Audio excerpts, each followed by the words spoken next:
Verdansk is coming back.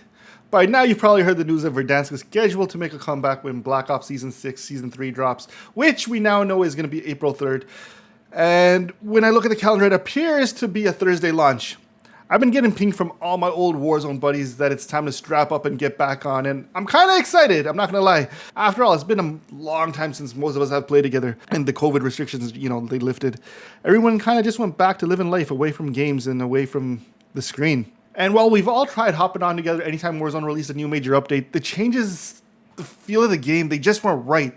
It just didn't keep that same kind of energy going. So I am kind of excited about being able to hop back on and re-experiencing the game, or at least playing the map that started it all. Now, I don't play much Warzone these days. I haven't since Caldera, or maybe even earlier when we left Verdansk. Heck, even during the tail end of Verdansk, I was getting tired of the game. Or if not the game, then at least all its bugs, cheaters, and just constant nothingness that made the game feel like it was just not getting better. In the past, I've talked about nostalgic throwbacks and it being like when you find your old Blockbuster card, randomly driving by a Jumbo Video in London, Ontario, or when you find your copy of GoldenEye 007 while cleaning out your parents' garage. These are all fun moments and they remind you of the feelings of joys of yesteryear, but it's always fleeting and doesn't ever last as long as you'd want. There's definitely those that think Verdansk was the best map ever designed for Warzone, and they'll pull out their protractors and rulers to prove that it had the best pacing, elevations, and distance between POIs.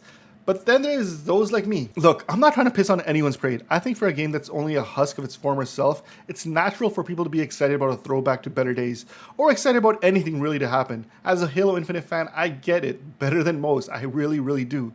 But a throwback to Verdansk ain't gonna be enough. Look, Verdansk may very well have been the best map since, well, Verdansk. But I'd argue the fact that we were all still learning the game, that cheaters had yet to take a stranglehold of the title, and the fact that a global pandemic had us all quarantined to our desks with nowhere else to go probably all played more of a role in it being what it was. COD's long been known as a casual shooter, yet the entire gun unlocking cycle is a pain in the ass. How are we expecting everyone to just come back to Warzone only to realize they got none of the right guns and attachments unlocked?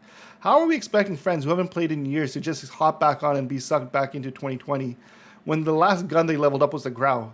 I guess they could do what COD wants us all to do and just pay $20 for a blueprint and get it over with. But honestly, most of us are just gonna hop on and get farmed for a few hours and realize we're just too old for this shit. I'm sure everyone's gonna wet their diaper the first time they drop Superstore until they absolutely get 360 Omni movemented, turned and pissed on by some 19-year-old college dropout who's been streaming and playing the game daily for 10 hours a day only to cliff farm you for his TikTok. Yeah, skill issue, all of that, you're right. All I'm saying is I think it's dope we're getting a throwback to Verdansk, a return to the glory days that will have us all hyped and searching for J-God's best build, but the map alone, in my opinion, isn't the biggest problem for COD.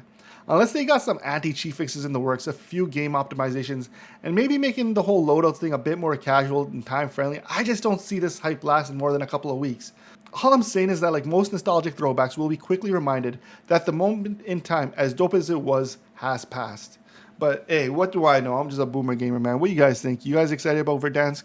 Apparently they might bring back some of the old guns, and if they do, I think that's dope. Hopefully I can use my old level ups and my guns just already maxed out, but I doubt it. I guess I'll just be hopping back into Nuketown 24/7, hoping to level these guns up before Verdansk drops. But hey, what do you guys think, man? I'm really curious. Are you guys excited about the return of Verdansk? Are you guys excited to reconnect with old gaming buddies that you haven't talked to in ages? Or are you indifferent? Does this mean nothing to you? Anyways, man, let me know in the comments below what you guys think. Till the next one, peace.